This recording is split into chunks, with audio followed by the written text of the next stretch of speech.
Okey.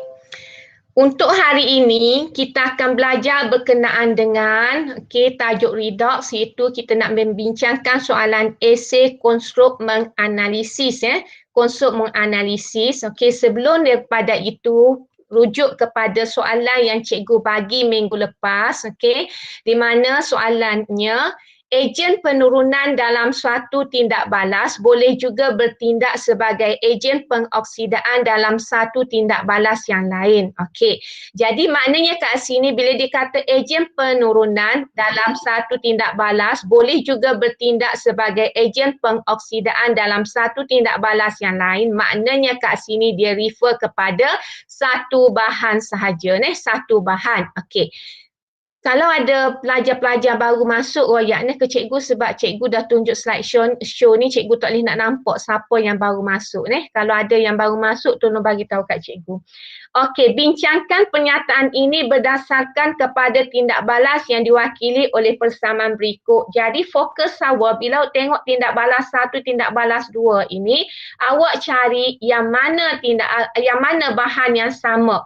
Okey, bahan yang sama bagi tindak balas 1 dan 2. Jadi daripada sini bahan yang samanya adalah ferrum 2.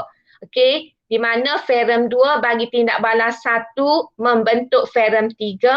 Okey, dalam tindak balas 2 pula ferrum 2 membentuk ferrum sahaja. Okey, membentuk ferrum sahaja. Jadi maknanya fokus kepada kita nak bincang ini, awak fokus kepada satu bahan ini saja, okey? Satu bahan ini iaitu bahan yang dimaksudkan adalah ferrum 2. Di mana ferrum 2 bagi tindak balas 1 dia membentuk ferrum 3. Okey, ferrum 2 bagi tindak balas 2 dia membentuk ferrum. Okey, dia membentuk ferrum. So yang kita nak bincangkan adalah fokus kepada pernyataan ini saja. Okey, pernyataan ini saja. Okey, bahan ini saja, sorry. Okey, so macam mana kita nak cerita kat sini? Jadi daripada tindak balas 1, ferrum 2 membentuk ferrum 3. Ferrum 2 membentuk ferrum 3, maknanya kat sini ferrum 2 ini dia sudah melepaskan satu elektron. Okey, silap ni. Dia lari pula dah. Okey. Dah lari. Okey, seterusnya. Okay, sorry. Okey, persamaan 1 ini ferrum 2 membentuk ferrum 3. Ferrum 2 nak membentuk ferrum 3 maknanya ion ferrum 2 sudah melepaskan satu elektron. Okey, sudah melepaskan satu elektron. Okey. Manakala tindak balas 2 pula, tindak balas 2, ferrum 2 saja. Jadi ferrum 2 plus membentuk ferrum, maknanya ferrum 2 plus akan terima 2 elektron. Okey, tu yang berlaku kepada ferrum 2. Okey, jadi daripada sini apa yang berlaku kepada ion ferrum 2?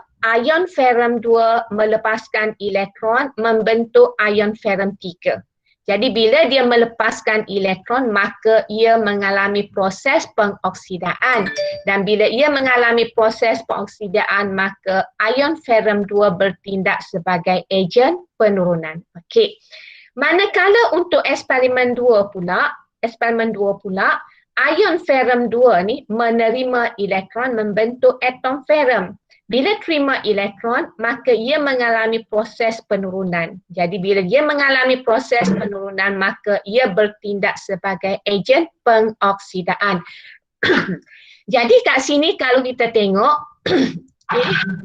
kita nak cerita pasal ejen pengoksidan, ejen penurunan, yang ni dah lengkap lah.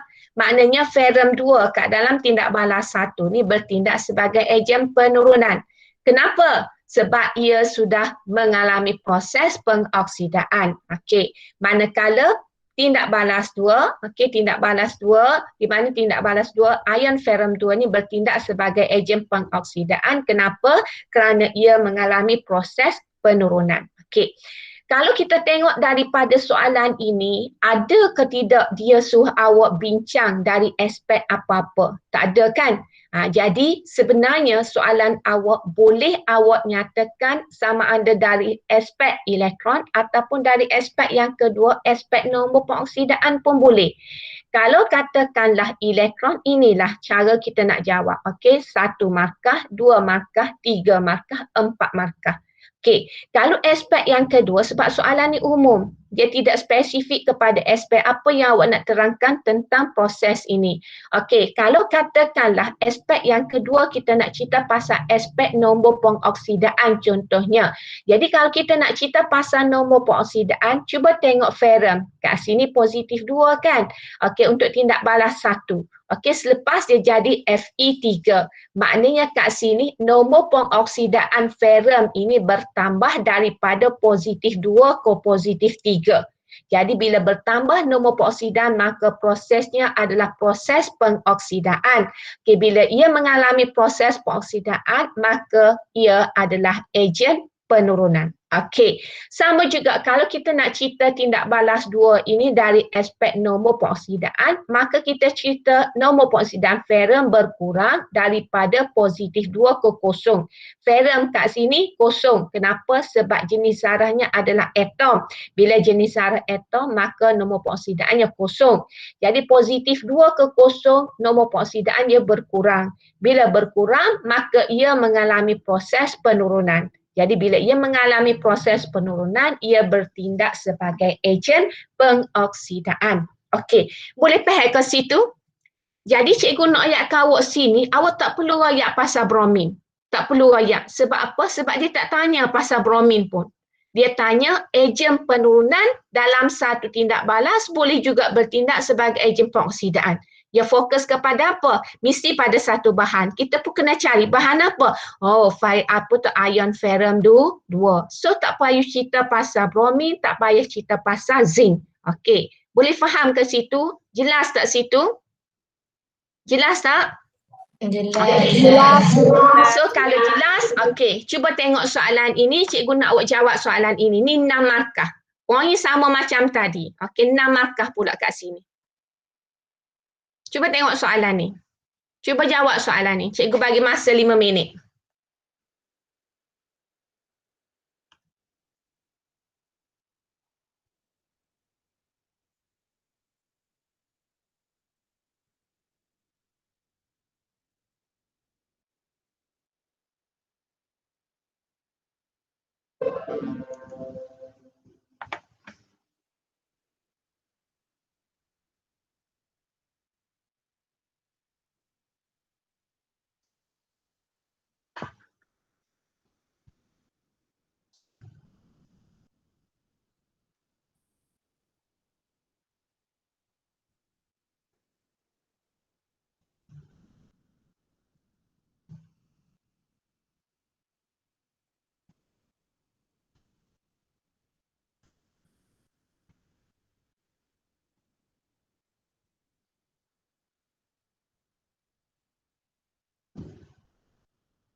Untuk jawab kan di belakang ni?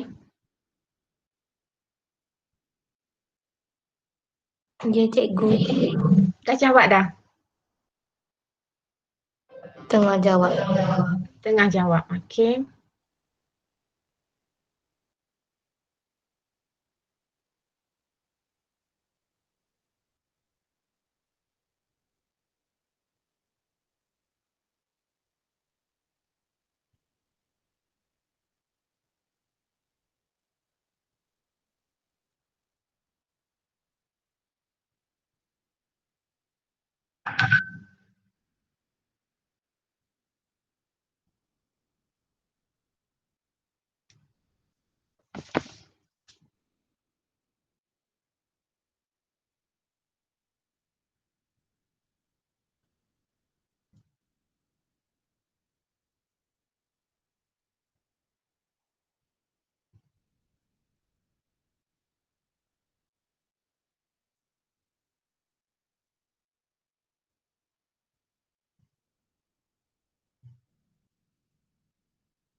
Soalan ni kita kira mudah sikit.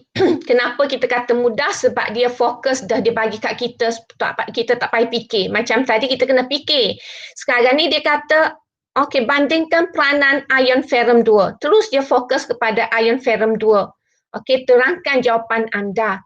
Jadi maknanya peranan itu, dia nak suruh awak cerita, peranan sama ada ejen pengoksidaan atau ejen penurunan. Lebih kurang macam jawapan tadi. Okey, boleh. Okey, cikgu teruskan. Kalau tidak nanti cikgu takut tak sempat untuk apa yang kita nak bincang hari ini. Okey, cikgu teruskan boleh? Okey, soalannya soalan kat sini, bandingkan. Okey, bandingkan peranan. Okey, jadi bandingkan peranan, maka cuba kita tengok kat sini ferrum 2 kat sini, ferrum 2. Okey, dalam tindak balas 1, ferrum 2 ni kan mengalami tindak balas pengoksidaan. Betul tak?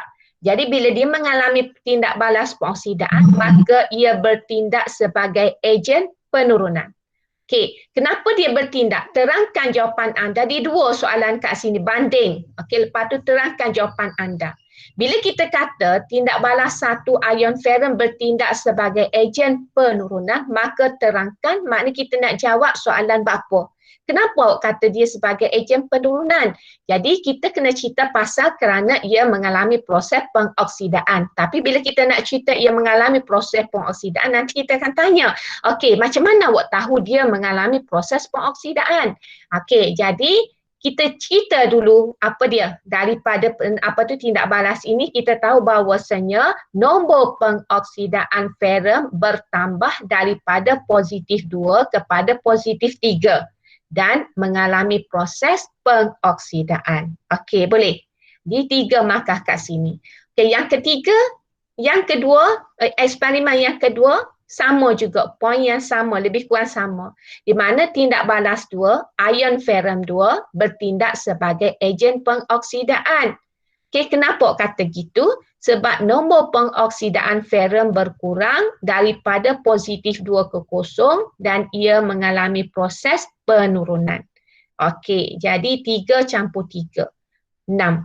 Okey, yang tadi 4 markah saja. Tetapi bila kita nak cerita benda yang sama. Sebab bila kita nak cerita, nak jawab soalan terangkan, maka kita kena jawab dengan jelas supaya orang tidak tanya dah kita. Okey, jelas dah kita jawab bagi soalan terangkan. Ini contoh soalan analisis lah ni. Okey, analisis dia tidak kata kita jawab tu tidak jelas lah. Maknanya kita terus kata kerana ia mengalami proses pengoksidaan gitu je. Jadi kita kena terang apa yang mengalami proses pengoksidaan. Jadi kita pun royaklah nombor pengoksidaan. Soalan ini pun sama juga dengan tadi. Dia tak cerita pada kita supaya kita terang dari aspek apa-apa. Jadi kita boleh cerita sama ada nak terang dari aspek pengoksidaan, nombor pengoksidaan, ataupun kita boleh nak cerita pasal daripada aspek elektron tadi. Sama ada melepaskan elektron ataupun menerima elektron. Okey. Kemudian cikgu pergi kepada soalan yang kedua. Jadual 10.1 menunjukkan 2 set eksperimen bagi menentukan kedudukan logam M, logam N dan karbon dalam siri kereaktifan. So kita pun tengok soalan. Siri kereaktifan soalan dia kata. Bila siri kereaktifan, apa yang perlu ada dalam minda awak? Siri kereaktifan ini adalah siri yang menunjukkan kecergasan logam terhadap oksigen. Maknanya kalau logam tersebut cergas bertindak balas dengan oksigen, maka ia berada di atas dalam siri kereaktifan logam. Jadi siri kereaktifan logam ini dia ada karbon dengan ada hidrogen. Okey, duduk di antara zinc. Okey. Kalau ada pelajar baru masuk royak ni, sebab cikgu tak nampak ni. Okey, yang perlu cikgu admit dia lah. Kalau tidak tak apalah. Okey, jadi dibagi kat sini eksperimen 1 dengan eksperimen 2. Apa yang kita nampak kat sini, bila logam M ni terbakar dan kita masuk dalam gas karbon dioksida, maka kita akan dapati nyalaan putih berkilau. Maknanya ada tindak balas antara logam M dengan gas karbon dioksida. Okey. Yang kedua kita nampak titik hitam terbentuk dan yang ketiga kita nampak pepejal putih terbentuk. Jadi apa yang kita boleh dapat daripada nyalaan putih, maknanya M ini bertindak balas dengan karbon dioksida, maknanya kat sini M ini lebih reaktif berbanding karbon. Okey, jadi bila dia lebih reaktif, maka dia boleh ambil oksigen daripada karbon. Okey, itu dia nak cakap kat kita bahawasanya M ini lebih reaktif daripada karbon, sebab itu kita nampak nyalaan putih berkilau. Okey, kalau tak ada nyalaan, tak ada gapo-gapo, maknanya tak ada tindak balas, maknanya magnesium ni, M ni kurang reaktif berbanding karbon. Bila ada, maknanya M lebih reaktif berbanding karbon. Yang kedua, titik hitam. Jadi titik hitam, bila M ini lebih reaktif daripada karbon, so M ambil oksigen, tinggal karbon. So karbon ini kita nampak sebagai titik hitam. Dan pepejal putih terbentuk ini menunjukkan bahawasanya M ini bukan unsur peralihan. Okey, boleh. Kalau unsur peralihan dia ada warna. Tapi kalau putih dia bukan unsur peralihan. Okey, itu yang kita boleh dapat info daripada pemerhatian dalam eksperimen. Okey. Ni Maisarah.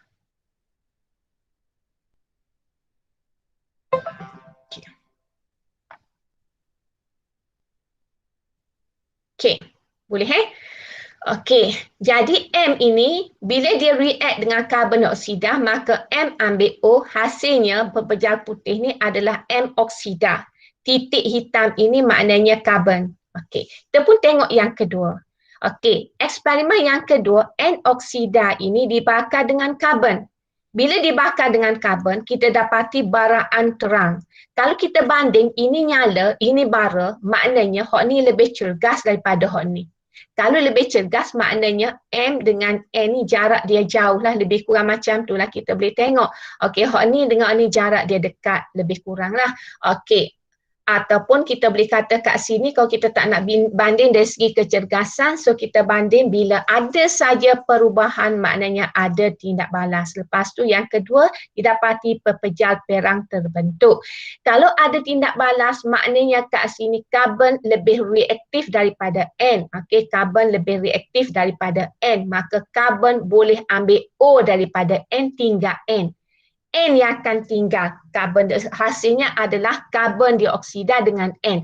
N ni pepejal perang.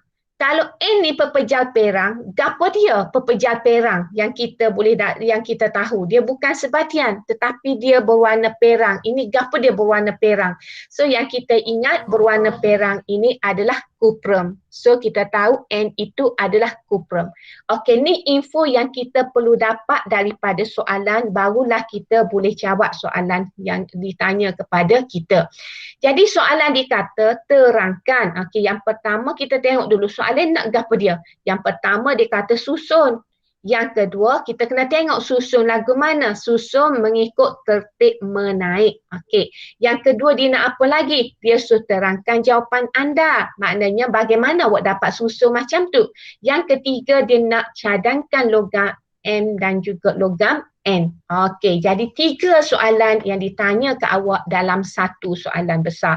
Okey, jadi daripada sini apa yang kita dapat adalah bila kita dapat ada tindak balas, maknanya M ini lebih reaktif daripada karbon, maknanya M berada di atas C dalam siri kereaktifan logam. Okey. Apabila C dengan N ini, C dapat bertindak balas dengan N oksida, maknanya C berada di atas N dalam siri kereaktifan logam. Okey, so C. Jadi maknanya daripada sini kita boleh susunlah siri kereaktifan logam mengikut tertib menaik. Kalau menaik hok bawah sekali adalah N, betul tak? Diikuti oleh C dan diikuti oleh M. Okey, dapatlah kita susun. Kemudian dia suruh awak terangkan jawapan anda. Kenapa kita boleh susun NCM tersebut? Jadi kita cerita pasal pemerhatian tadilah. Daripada pemerhatian kita kata bahawasanya M ini dapat menurunkan karbon dioksida kepada karbon. So bila dia boleh menurunkan karbon dioksida kepada karbon, maka M lebih reaktif. Okey, typing error kat sini. Lebih reaktif berbanding C. Okey, waktu kita terang. Kemudian eksperimen yang kedua kita dapati C ni dapat menurunkan N oksida kepada N. Dah bila dia boleh menurunkan, maka C ini lebih reaktif berbanding N. Okey, boleh. Jadi ni hok kita terai. Okey, selesai dah kita terai. Macam mana kita boleh susul? Sebab kita tengok M dengan C ni, M lebih reaktif. Kenapa? Sebab M dapat menurunkan. Okey.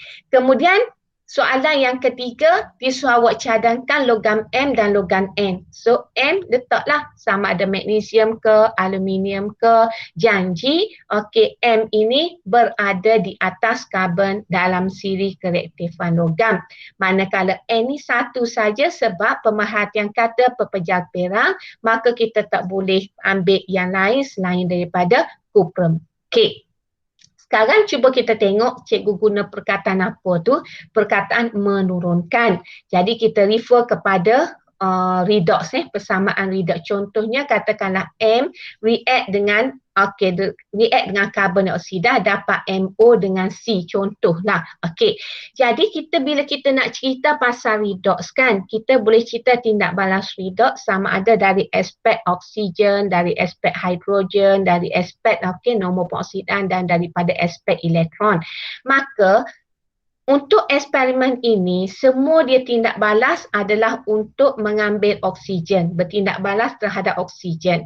Jadi cikgu ambil eksperimen yang pertama, M bertindak balas dengan karbon dioksida, hasilnya adalah MO dengan C. Maknanya kat sini, M ini ambil O, M mengalami proses pengoksidaan.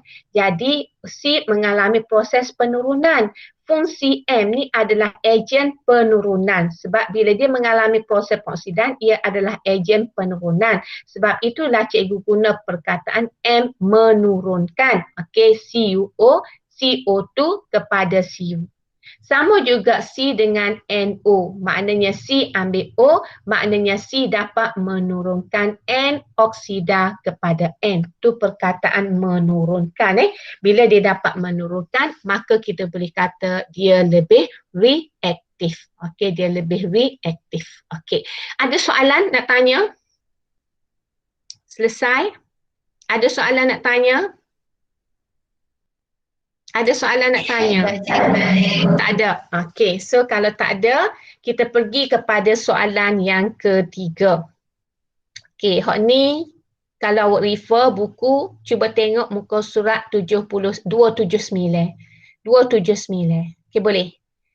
279 kalau kita tengok, satu eksperimen dijalankan untuk menentukan kedudukan logam L, logam M dan logam kuprum dalam siri kereaktifan. So Raja 9 menunjukkan keputusan bagi eksperimen tersebut. Muka surat 279. Jumpa belakang dekah? Muka surat 279. Jumpa. Okay. Kita pun tengok eksperimen. Dia bagi eksperimen 1, eksperimen 2, eksperimen 3. Sama dengan tadi. Okay, sama dengan tadi. Cuma dalam bentuk yang berbeza. Okey, jadi kat sini cuba tengok eksperimen ini pemerhatian dia bagi L bertindak balas dengan kuprum 2 oksida. Nampak dekat sini serbuk hitam menjadi perang.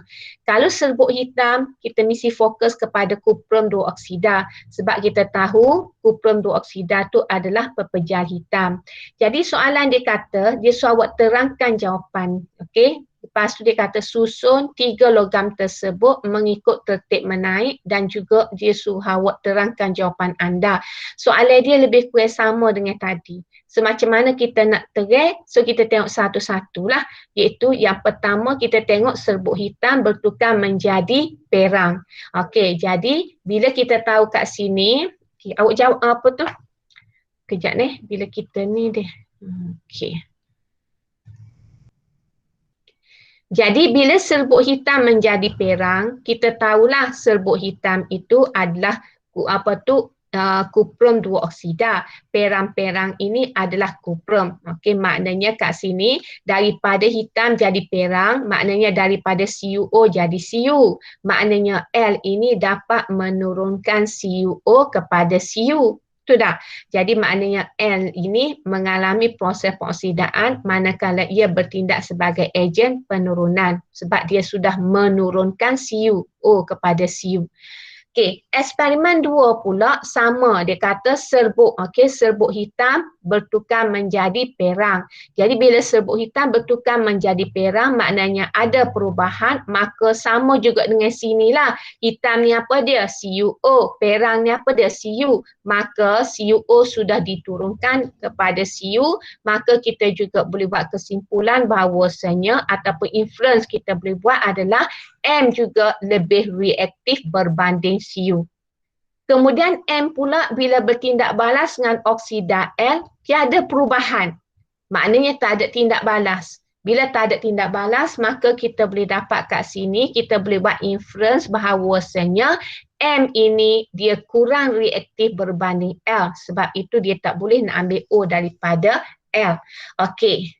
Boleh Jadi bila kita nak jawab soalan pun kita tengok satu-satu. Apa info dia bagi daripada soalan. So sekarang ni kita dapat dah lah. Dapat apa dia? Kita dapat kalau kita nak susun kita dapat dah. Okey, L ni lebih reaktif daripada Cu. Maknanya L ni duduk atas Cu. M pun dah atas Cu. Okey, L dengan M hok mana duduk atas? Jadi M ni kurang reaktif, maka hok atas sekali adalah L. Okey, so daripada sini kita pun boleh susun hok bawah sekali Cu diikuti oleh L. Okey, ni silap dah. Okey, cikgu silap ni. Jadi M duduk kat sini, duduk sini.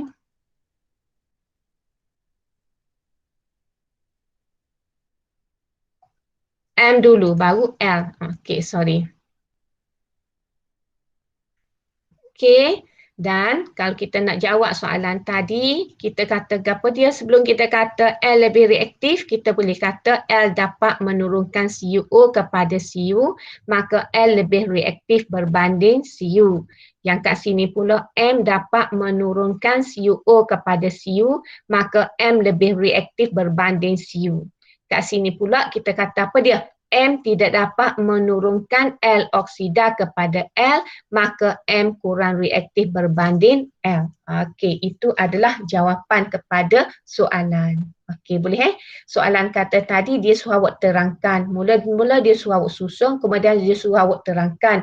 Kenapa kita boleh susun macam ni? Kita boleh tengok ada tindak balas. Maknanya ada tindak balas lagu mana? Kita boleh kata L dapat menurunkan. Sebab ini tajuk redox. Okey. Ada soalan nak tanya? Boleh faham tak? Okey, boleh faham tak ni? Boleh, cikgu. Boleh. Maisarah. Nik Maisarah? Boleh faham tak? Boleh. Okey. So seterusnya kita tengok soalan yang kedua.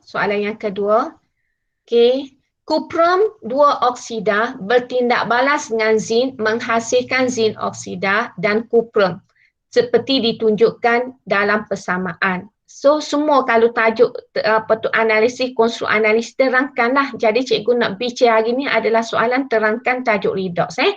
So dia kata terangkan mengapa tindak balas di atas adalah suatu tindak balas redox dari segi perubahan nombor pengoksidan. Ini dia fokus dah. Soalan dia fokus dah. Dia nak apa dia? Dia nak dari aspek nombor pengoksidaan. Jadi bila dia bagi lagu ni, kita tak boleh nak jawab dalam bentuk lain lah. Kita kena jawab dalam bentuk nombor pengoksidaan. So ada yang baru masuk ke tu? Cikgu kadang-kadang ada bunyi benda tetapi tak tahulah masuk ke tak. Ada masuk tak? Tak ada Kau tak nampak Awak tak nampak? Kita tak nampak, cikgu. Tak nampak. Sebab saat ni pun nanti cikgu tengok dulu sebentar. Okey, tak ada bunyi gabut tak? Okey ni.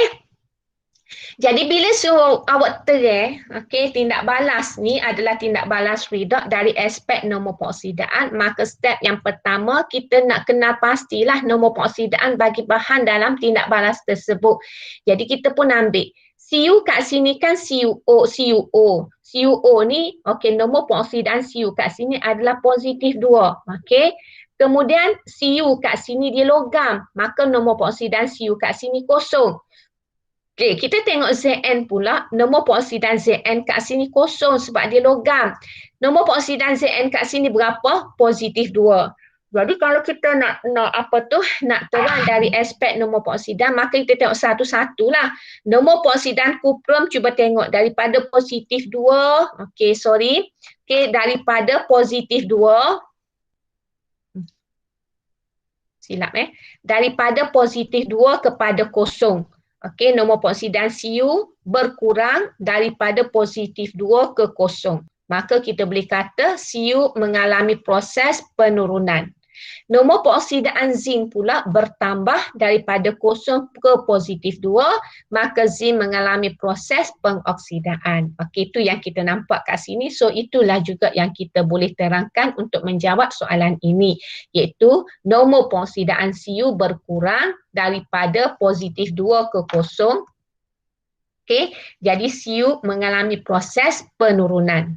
Okay, nombor peroksidan zinc bertambah daripada kosong ke positif 2, maka zinc mengalami proses pengoksidaan. Jadi bila kita nak cerita pasal redox, maka proses kita royak satu lagi ayat, iaitu proses pengoksidaan dan proses penurunan ini, dua-dua ini berlaku secara serentak, maka tindak balas ini adalah tindak balas redox. Okey, tindak balas redox, abaikan typing error tu, tindak balas redox.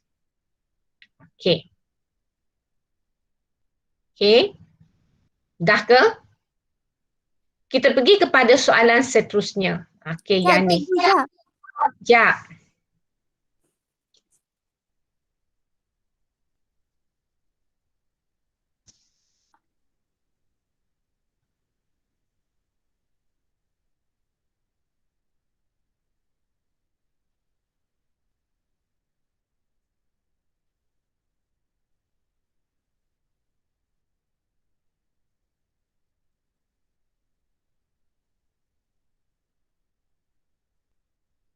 Kalau dah siap bagi tahu ya.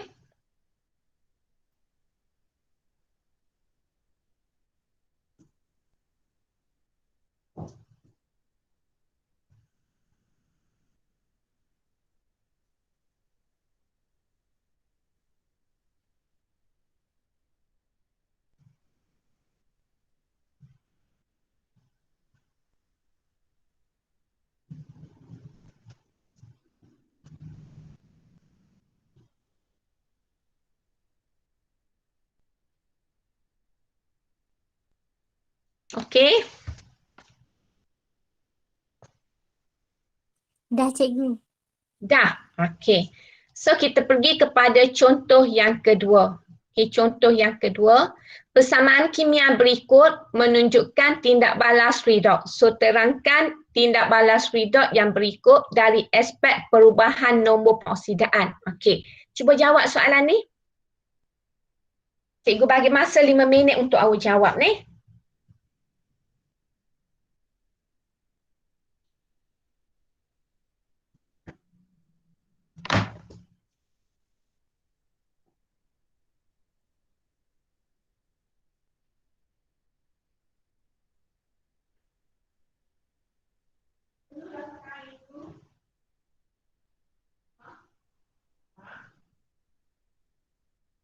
Terima kasih juga, Bang.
Okey, dah siap dah?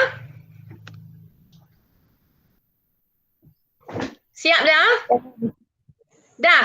Okey. Jadi bila dia minta awak terangkan, kita pun tulis balik persamaan, kita tentukan nombor peroksidan bagi bahan dan juga hasil. Magnesium daripada kosong kepada positif 2, kuprum daripada positif 2 ke kosong. Jadi magnesium mengalami pertambahan nombor pengoksidaan, kuprum juga pula mengalami pengurangan nombor pengoksidaan. Jadi bila kita nak tegai, kita boleh kata nombor pengoksidaan kuprum berkurang daripada positif 2 ke kosong, maka kuprum mengalami proses penurunan. Okey, sama juga nombor pengoksidaan magnesium bertambah daripada kosong ke positif 2, magnesium mengalami proses pengoksidaan. Jadi kita boleh tambah satu lagi ayat, iaitu proses penurunan dan proses pengoksidaan berlaku secara serentak, maka tindak balas adalah tindak balas redox. Okey. Sama kan? Sama ke tidak dengan awak jawab tu? Sama. Sama. Okey. So kita pergi kepada soalan yang seterusnya, muka surat 277. Cuba tengok soalan muka surat 277. Okey, jumpa dah? Muka surat 277 jumpa dah? Jumpa dah, cikgu. Okey, jumpa dah. Jadi soalan dia, rajah 8 menunjukkan tindak balas yang terlibat dalam pengaratan besi. So dia bagi dah proses kat situ. Jadi kalau kita recall balik apa yang kita belajar sebelum pada ni, okey, dalam tajuk pengaratan besi kita kena tahu bahawasanya ada dua syarat untuk besi ini berkarat. Yang pertama, syarat yang pertama mesti ada kehadiran gas oksigen, yang kedua mesti ada kehadiran air.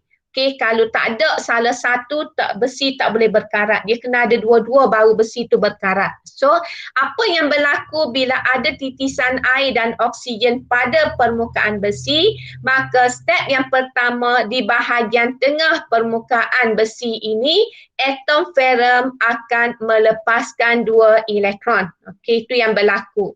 Jadi bila atom ferrum melepaskan 2 elektron membentuk ion ferrum 2, maka elektron yang dilepaskan oleh atom ferrum akan mengalir ke hujung titisan air.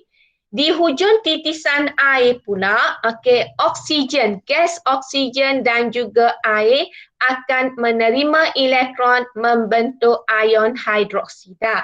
Jadi kat sini bila kita nak cerita pasal redox, ada berlaku proses lepas elektron, ada berlaku proses terima elektron, maka pengaratan besi merupakan satu tindak balas redox. Okey.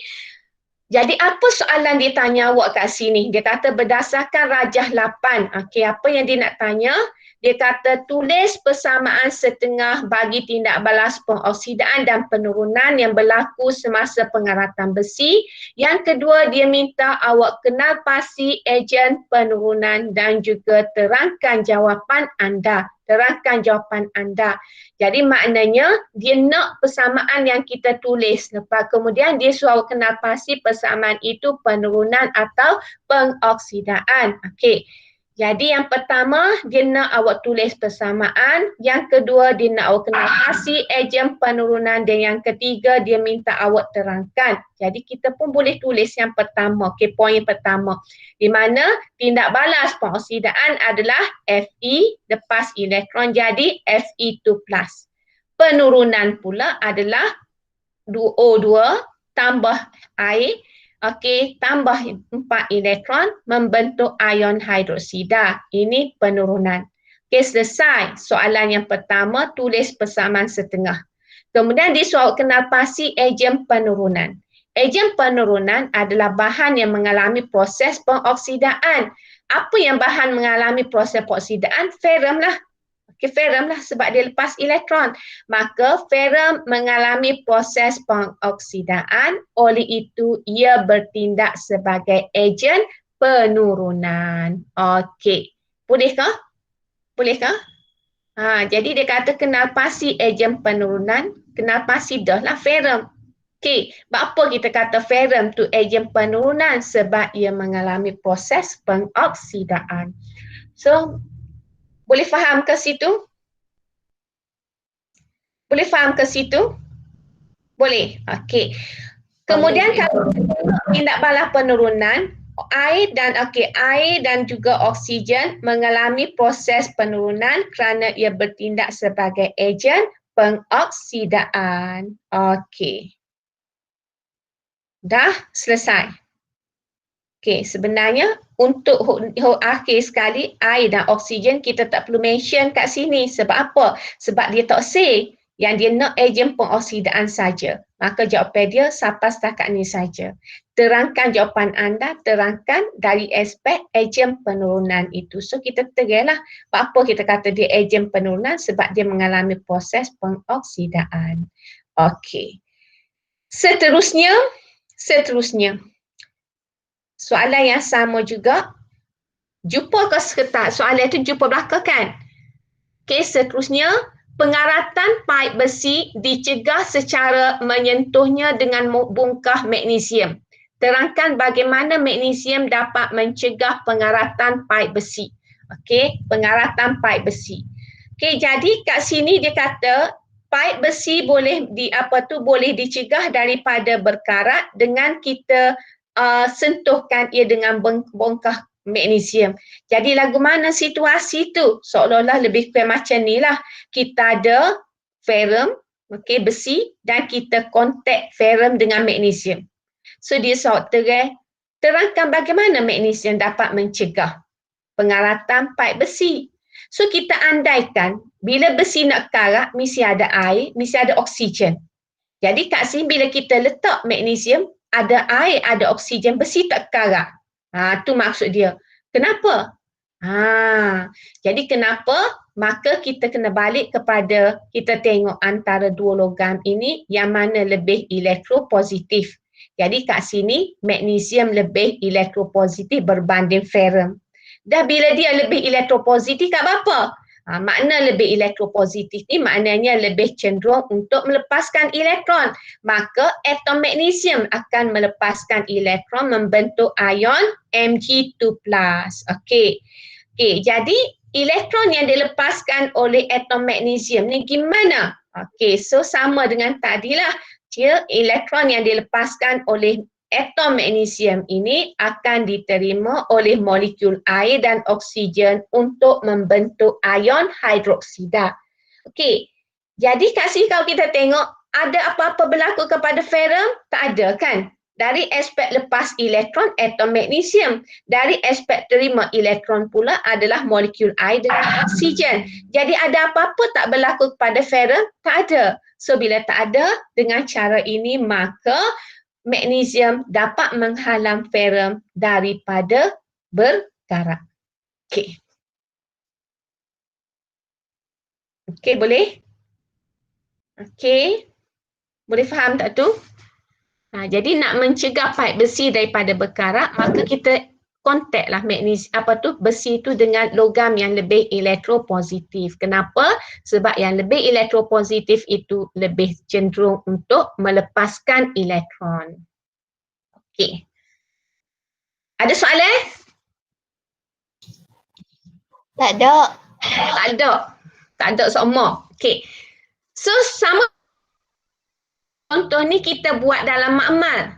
Okey, dalam makmal dia kata Rajah 9 menunjukkan susunan radas untuk mengkaji kesan dua logam X dan Y yang berlainan ke atas pengaratan besi. Okey. Jadi apa yang kita buat eksperimen ini, cikgu tak ingat kita sempat ke tidak buat eksperimen ini dalam makmal ni. Cikgu rasa macam tak sempat, betul tak? Ya. Okey, tak apalah kita bincang Okey. Ni paku besi. Yang pertama paku besi dililit dengan logam X. Yang kedua paku besi dililit dengan logam Y. Okey. Jadi dia letak gelatin agar-agar lah. Dia letak kalium heksasianoferat 3. Jadi kita pun kena recall lah apa fungsi kalium heksasianoferat 3. Kalium heksasianoferat 3 ini adalah tujuan dia adalah menguji kehadiran ion ferrum 2.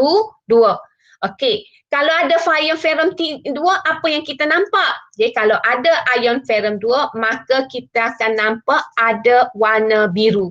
Ada warna biru menunjukkan ada ion ferrum 2. Tak ada warna biru, maknanya tak ada ion ferrum 2. Okey, ni kita dapat daripada diagram. Diagram kata gitu je. Logam X, logam Y. Lilit pada paku. Kemudian masuk dalam tabur G. Lepas tu letak gelatin campur kalium heksacyanofrat 3. Cuma apa yang kita perlu fikir kat sini, kenapa dia letak kalium heksacyanofrat 3 adalah untuk menguji ion ferrum 2. So kalau ada ion ferrum 2, ada warna biru. Jadi kemudian kita pergi kepada jadual. Keputusan eksperimen ini selepas 3 hari ditunjukkan dalam jadual 9. Didapati ferrum dengan X ini warna biru tua terbentuk. Manakala F dengan Y tiada perubahan. Jadi soalan dia kata, berdasarkan jadual 9, cadangkan identiti logam X dan Y. So beri 2 sebab setiap pilihan anda. Jadi soalan dia kata, cadangkan. Okey. Kemudian kita pun tengok daripada pemerhatian. Kita tengok tiada perubahan, maknanya tiada warna biru, maknanya tiada ion ferrum 2. Okay, yang kedua kita tengok ada warna biru, maknanya ada ion ferrum 2. Jadi kalau ada ion ferrum 2 datang daripada mana? Misi daripada atom ferrum melepaskan elektron, barulah dia dapat ion ferrum 2. Kenapa atom ferrum melepaskan elektron? Kerana ferrum ini lebih elektropositif berbanding X. Itu yang kita boleh dapat. Kita boleh dapat daripada jadual. Okey, kalau pemerhatian ini kita panggil inference. Okey, ini kita panggil inference. Maknanya warna biru menunjukkan ada ion ferrum 2. Kenapa ada ion ferrum 2? Sebab ferrum ni lebih elektropositif berbanding X, maka atom ferrum akan melepaskan elektron. Okay, that's why ada ion ferrum 2. Kemudian yang kedua, kenapa tiada ion ferrum 2? Kerana Y ini lebih elektropositif berbanding Fe. Jadi bila Y lebih elektropositif, maka atom Y yang akan melepaskan elektron. Jadi apa yang berlaku kepada Fe? Tak berlaku apa-apa. Okay, boleh? Jadi bila kita dah interpret dah jadual 9, ini yang kita dapat daripada jadual 9, barulah kita boleh pergi kepada menjawab soalan. Jadi bila kita kata, dia kata cadangkan identiti logam X dengan Y, maka kita tengok X. Bila X ini, Fe ini lebih elektropositif daripada X, maka X kita nak pilih apa? Pilihlah logam yang berada di bawah Fe. Okey? Pilihlah logam yang berada di bawah Fe. So kita boleh pilih sama ada cuprum, sama ada Pb, sama ada Ag, sama ada stannum pun boleh juga. Okay. Y pula bila dia lebih elektropositif daripada Fe, maka kita boleh pilihlah Y ni berada di atas Fe dalam siri elektrokimia. Tetapi jangan ambil hok atas, okay? Ingat hok cikgu kata kalium, natrium, kalsium itu kita tak boleh nak guna sini sebab ia sangat reaktif. So kita kena start daripada magnesium, aluminium, zinc. Okay. Jadi logam Y kita boleh kata zinc, magnesium, aluminium. Ambil salah satu. X ambil salah satu, Y ambil salah satu. Jadi soalan seterusnya dikata sebab, nyatakan sebab. Kenapa? Okey, kita ambil X, so kita tengok kat sini lah, log Fe lebih elektropositif berbanding X, maka atom Fe melepaskan elektron membentuk ion Fe2+. Jadi warna biru menunjukkan kehadiran ion Fe2+. Okey.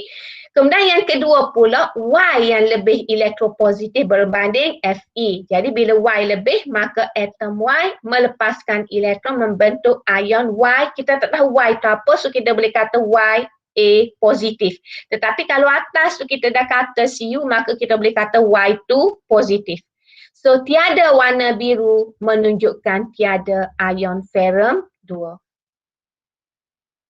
Okey. Jelas tak situ? Okey kah? Okey. Okey. So boleh cikgu pergi kepada soalan seterusnya.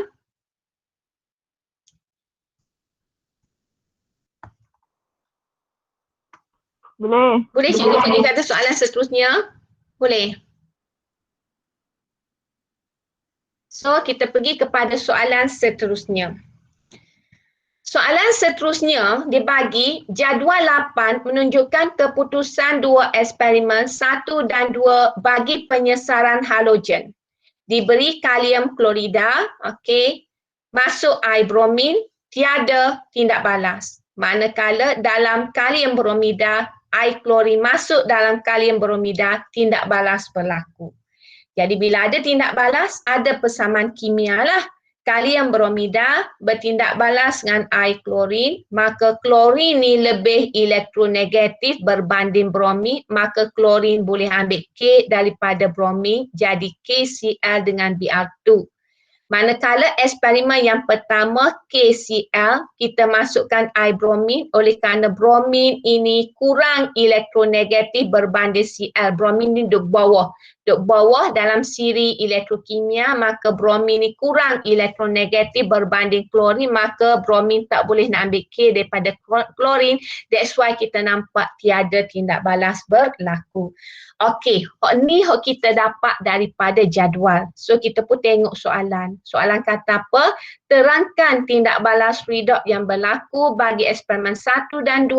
Dalam jawapan anda, masukkan semua persamaan setengah yang terlibat. Dia nak persamaan setengah. Jadi kita nak tegak pasal tindak balas redox. So kita boleh buat satu-satulah. Jadi kita pun buat persamaan. Sorry kat sini ni tak sempat nak ni lah. Tak sempat nak buat ni animation. So kita ambil persamaan sebenarnya yang ni. Kita tulis tak dapat markah. Kenapa? Sebab tidak diminta dalam soalan. Tetapi kita tulis ini adalah supaya kita dapat membuat setengah persamaan. Apa setengah persamaannya? Cl2 ni lepas tindak balas jadi Cl minus.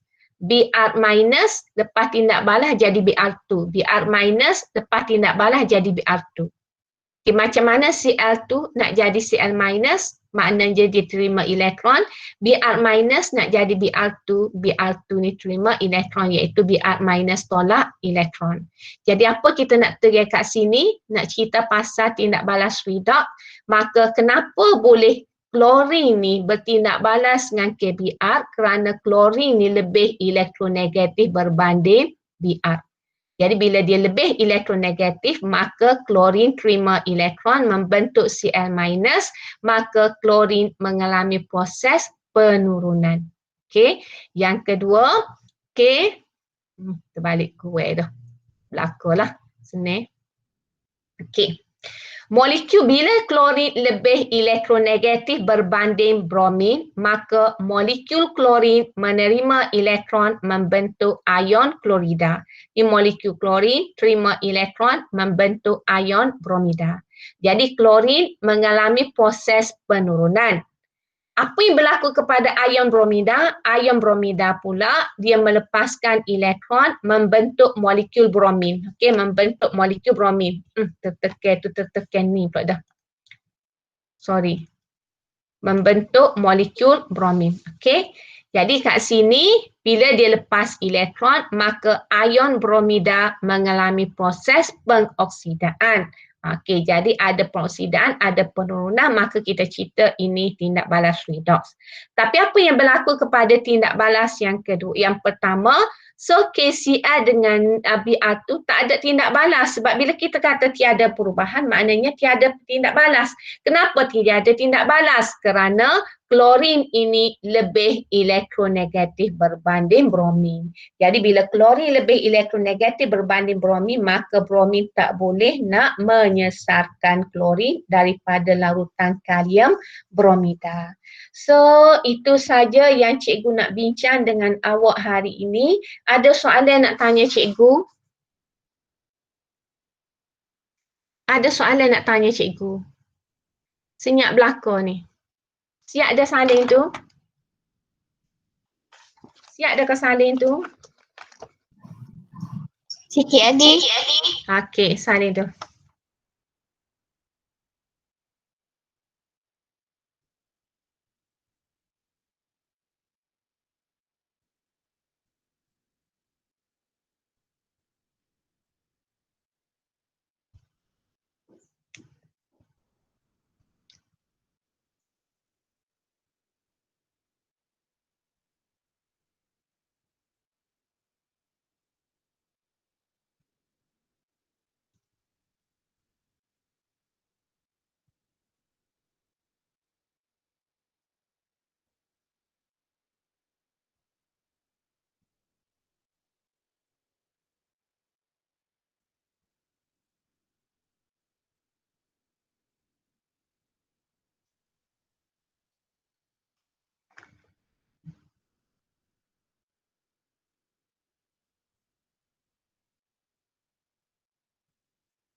Okey dah?